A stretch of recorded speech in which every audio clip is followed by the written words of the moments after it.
Le cerveau humain, la structure la plus étonnante, la plus complexe de l'univers.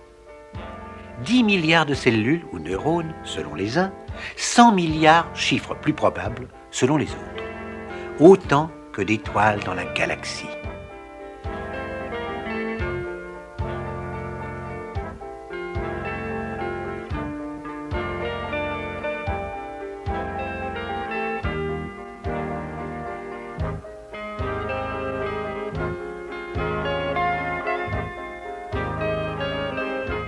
Mis bout à bout, les neurones d'un cerveau humain égaleraient la distance de la Terre à la Lune.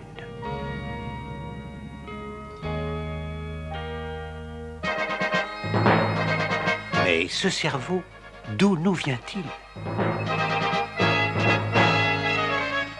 Au début de toute vie, voilà de cela environ 3 milliards d'années, il y a eu bien sûr des algues, des bactéries, des invertébrés, puis des poissons,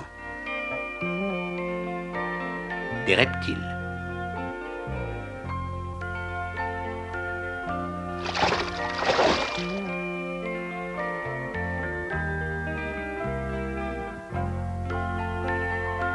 « 200 millions d'années. L'archicortex, que vont nous léguer les grands reptiles. Sa finalité, la conservation de l'espèce. Sa devise, tout et tout de suite. Ses réflexes, défense de son territoire, combativité, agressivité. Et transmis par l'évolution, tout cela subsiste en chacun de nous. 100 millions d'années, le paléocortex, déjà plus complet. Ses réactions, moins élémentaires, comportent des émotions comme la crainte, la peur, un début de mémoire aussi, qui se traduit par l'instinct de conservation. Et important pour la survie, le sens de la fuite.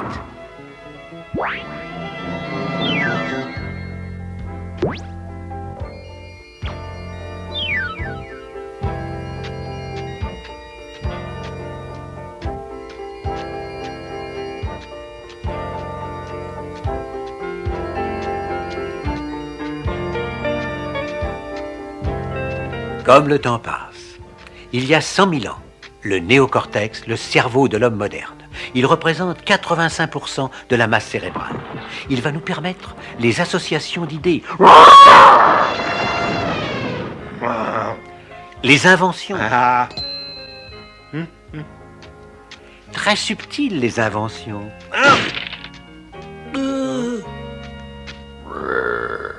Il va permettre le rêve. Le rêve poétique, les mathématiques, l'abstraction, l'art. Le néocortex, c'est lui qui, en un mot, va faire de l'homme un homme. Un homme accompli, civilisé. Enfin, presque. L'archicortex, le cerveau des reptiles, le paléocortex, cerveau des premiers mammifères, le néocortex, enfin, cerveau de l'homme moderne. La communication entre les trois n'est hélas pas toujours parfaite, ce qui laisse le champ libre à de vieux souvenirs. Hé, tu peux pas faire attention, crétin! Il va quand même pas te laisser faire, non? Il y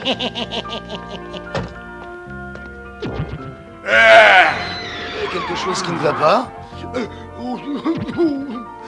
Ah, tant mieux, je croyais.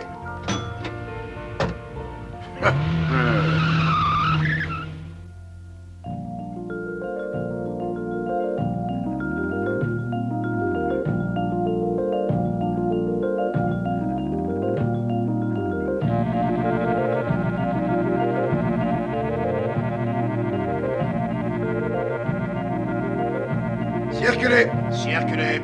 Nous allons vers le cerveau. Formidable. Oh, que je suis content, les enfants. Vous allez pouvoir admirer l'organisation la plus parfaite de la création. Des milliards de cellules, des milliards de connexions. Vous verrez, c'est extraordinaire. Et en quoi, maître, un organe aussi parfait peut-il avoir besoin de nos services? J'avoue que c'est une chose qui me dépasse. Mais vous n'y êtes pas du tout, voyons. Ses besoins sont énormes. Il utilise à lui seul 2000 litres de sang par jour, qui lui fournissent 60 litres d'air. C'est 20% de ce que consomme le corps tout entier. Privé de nous, de l'oxygène que nous lui apportons pendant 10 secondes, c'est la syncope, la perte de connaissance. Et si cela se prolonge seulement quelques minutes, ce sont des lésions définitives, puis la mort pour tout l'organisme.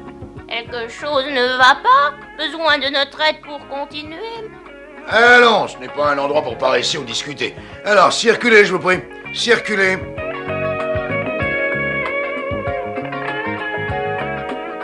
Alors, on se grouille, l'ancêtre? Quelle époque, quelle époque. Aucun respect pour les aînés. Du mouton, ça ne se passerait pas comme ça. Hé, Oh, on n'aurait pas besoin d'un petit coup de main, des fois, la jolie globine, parce que... Aïe, oh. Oh, ok.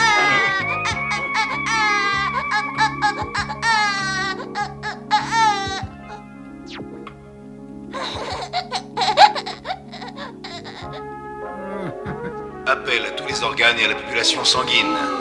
Ordre d'accélérer la circulation pour répondre à une demande du cœur. Je répète, accélération générale de la circulation pour répondre à une demande du cœur. Bah alors, maître, vous ne vous pressez pas? Oh non, les enfants, parce qu'ici, nous ne sommes pas solidaires du reste du corps. Ce qui se passe ailleurs ne nous concerne pas. Même quand il s'agit du cœur? Ah non, le cerveau n'obéit pas, il commande. Ici, nous avons priorité absolue, même sur le cœur. Et vous? Non, non. Par là. Pourquoi ne viennent-ils pas avec nous? Parce que le cerveau a surtout besoin d'oxygène. Et aussi de sucre. Mais eux, ils doivent emprunter des voies spécialisées.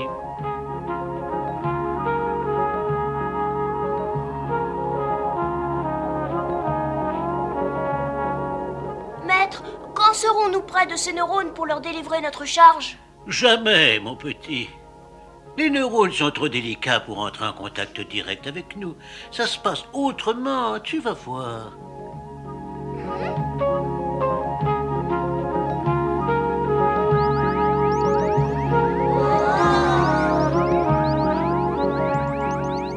Et voilà.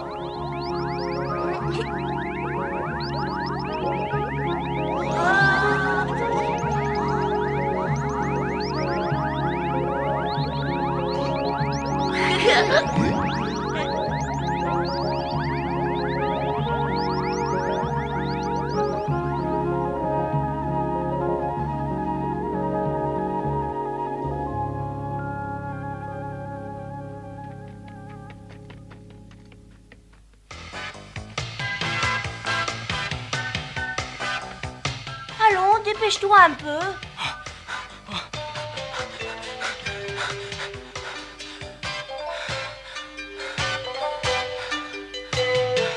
Et quelque part, à l'intérieur de la terminaison nerveuse, un coursier en angiotensine attend pour transmettre la sensation.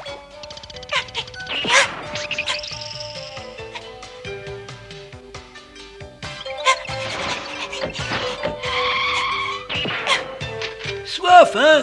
Bon, transmet.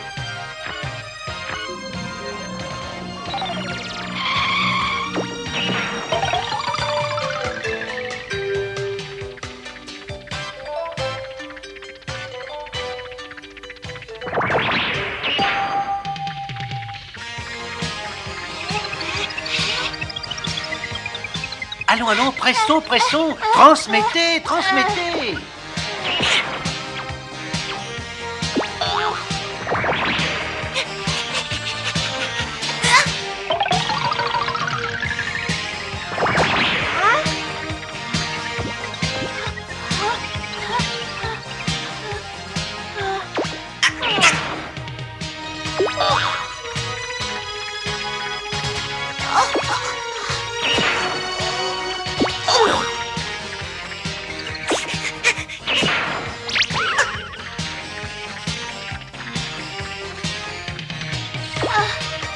Nos voix vont maintenant se diversifier.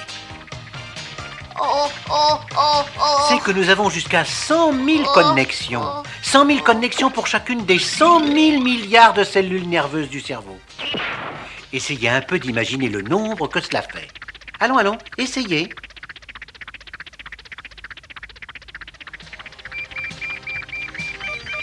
Tiens, voilà nos transmetteurs chimiques qui arrivent.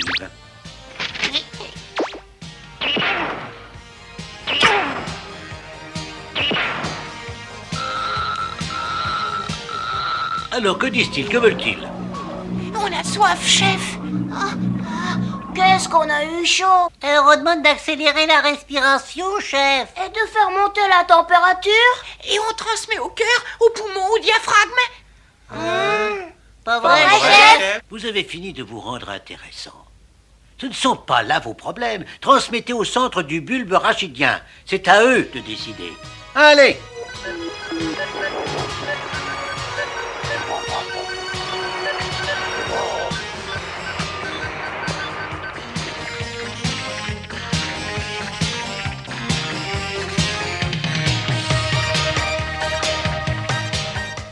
Des sucres pour la zone corticale R12. Pulsation plus rapide de 4,30. Perméabilité des ions insuffisante dans le secteur 2003. Essayons messager. Et c'est la soif, chef. Qu'est-ce que je fais? Transmettez à l'hypothalamus qu'il donne l'ordre de boire. Hein? Mais non, on doit pour ça s'arrêter, perdre du temps. Je suis pas sûr, genre. Écoutez, on a déjà fait monter la température. Et demandez la transpiration. Et l'accélération de la respiration. Il faut transmettre à l'hypothalamus l'ordre de boire. On doit d'abord demander au cœur de battre plus vite. Au poumon, de respirer davantage au centre de régulation Non, thermique. non, non, non, non, non, non, non. On ne peut pas tout demander en même temps. Respectons les priorités. Vieille barbe, vieille paterne. Gâteux. Messieurs, messieurs, transmettons tout au cerveau supérieur. C'est à lui de prendre la décision. Voilà, bonne idée. Et notre responsabilité, alors.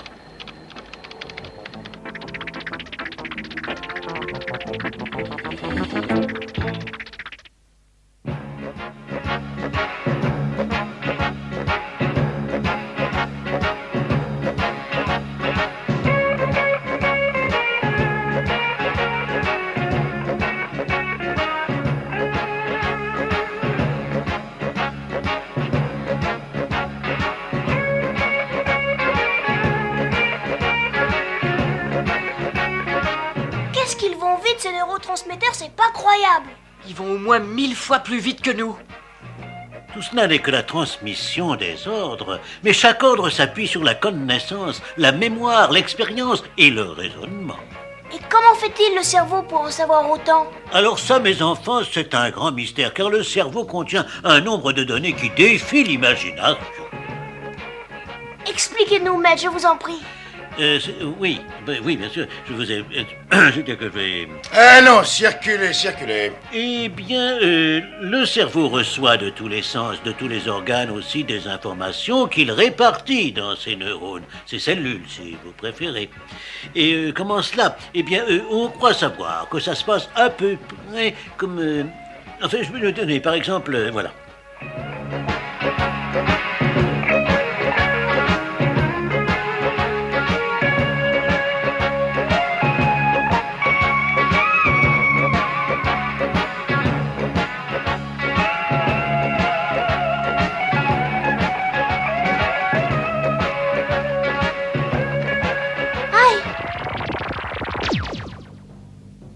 Douleur, transmettez.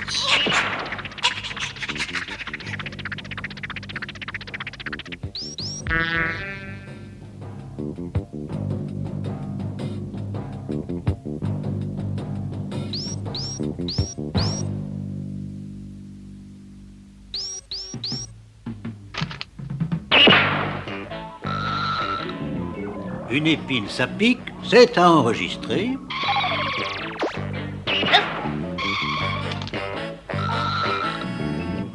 Aïe! Une piqûre, ça fait mal, à enregistrer.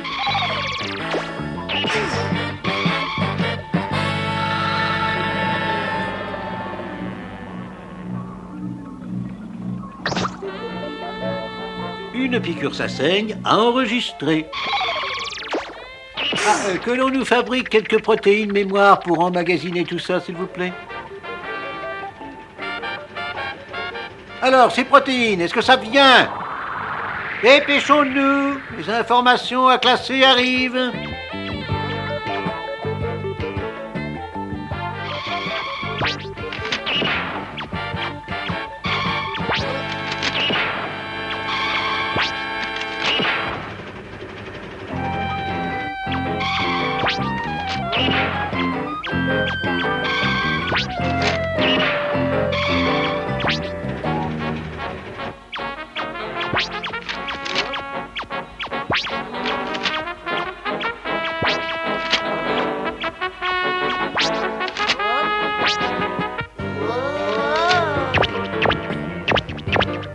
Par ici, les protéines mémoire.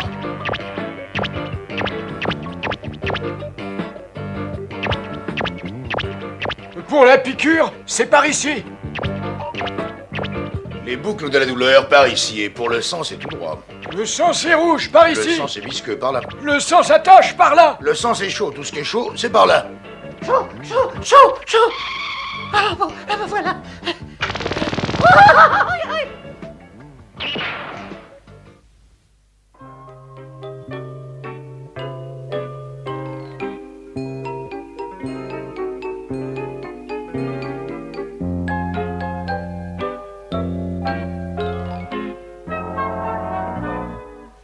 Mais alors, si ça se passe comme ça, c'est tout simple? Oh non, mon petit, ce n'est pas simple du tout, car lors de la piqûre, ce ne sont pas les quelques messagers dont je vous ai parlé qui suffiront à porter la sensation jusqu'au cerveau pour l'emmagasiner, mais des milliers et des milliers. Et chacun d'eux porte un message différent. Tenez, la goutte de sang, elle sera aussi classée par forme, odeur, saveur, température, composition, et que sais-je encore.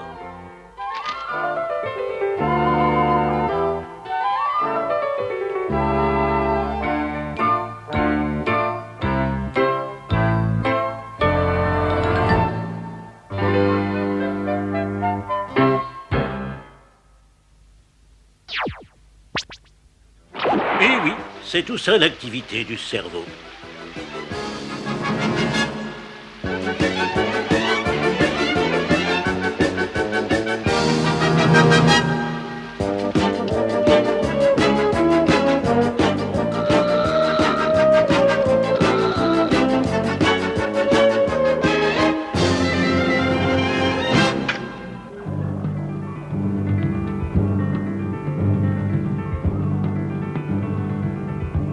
Une rose, ça sent bon, enregistré.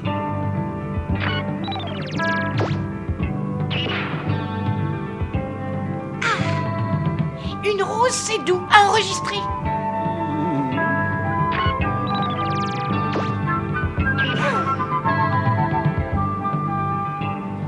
Une rose, c'est joli à enregistrer.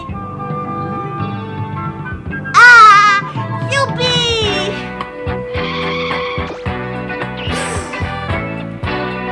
Une rose, c'est léger à enregistrer. Une rose, c'est fragile, à enregistrer. Attention, les épines, ça pique. Transmettez.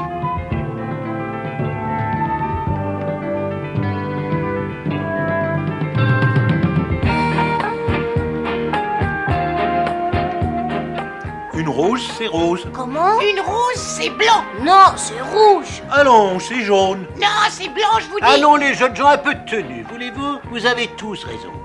Elles peuvent être de toutes ces couleurs, les roses. Hein?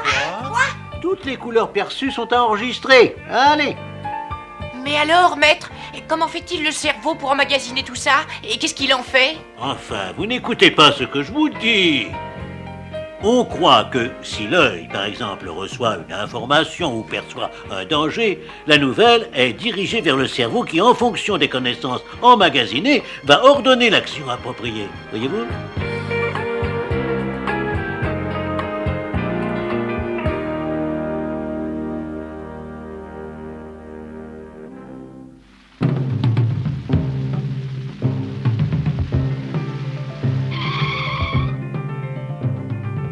Ça pique, ça pique.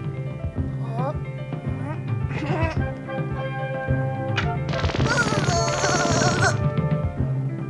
Allons transmettre.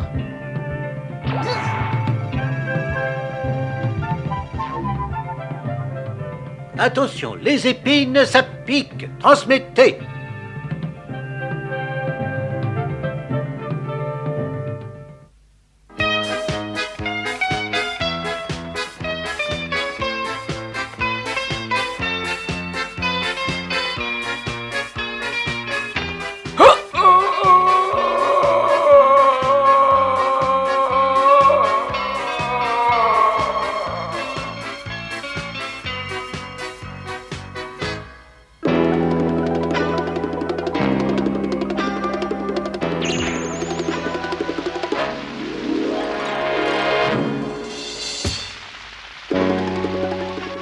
vite informer le cervelet. Il y a risque de rupture d'équilibre.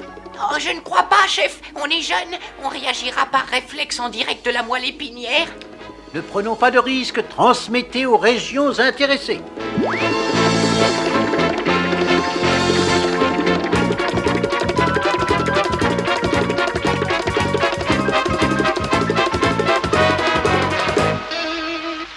Salle de contrôle du cervelet, masse musculaire en risque de rupture d'équilibre. Mettons en marche la régulation automatique. Informons le cortex pour les mesures d'urgence. Ici, centre de commande du cortex. Ordonnez au pied gauche d'avancer rapidement. Ordre à l'hypothalamus de commander aux glandes surrénales de déverser de l'adrénaline pour faciliter l'action. Par mesure de précaution, ordonnez aux mains de se porter en avant pour amortir un choc éventuel.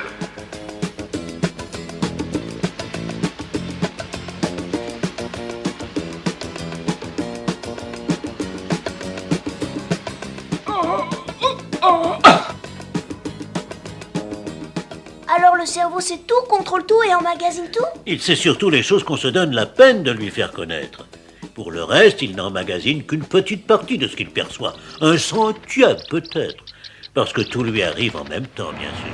Forme, couleur, saveur, bruit, sentiment, association d'idées. Alors il ne conserve que le plus important. Et les ordres qu'il donne viennent de quel endroit du cerveau? Ah, chaque partie du corps correspond à une zone. Pour certaines parties, le visage et les mains, par exemple, leur mobilité demande beaucoup de place. Comme ceci. Ou comme ça, si vous préférez. Hé, Qu'est-ce qu'il y a? monsieur, le cerveau, alors, il contrôle vraiment tout l'individu? À vrai dire, seulement à peu près, parce que l'harmonie n'est pas toujours très bonne entre ces diverses parties. Par exemple, le cerveau le plus ancien, le plus bagarreur, veut toujours dominer. Je vais me les payer. Je sens que je vais me les payer, ces deux-là. Non mais t'as entendu, non mais t'as...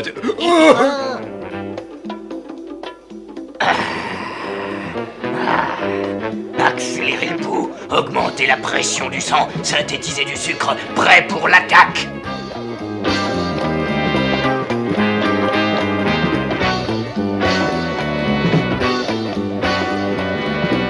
Allons, du calme. On ne va pas s'énerver pour si peu. On ralentit le cœur, on élimine le sucre superflu, on se calme. De quoi se mêle-t-il, celui-là? Alors on y va.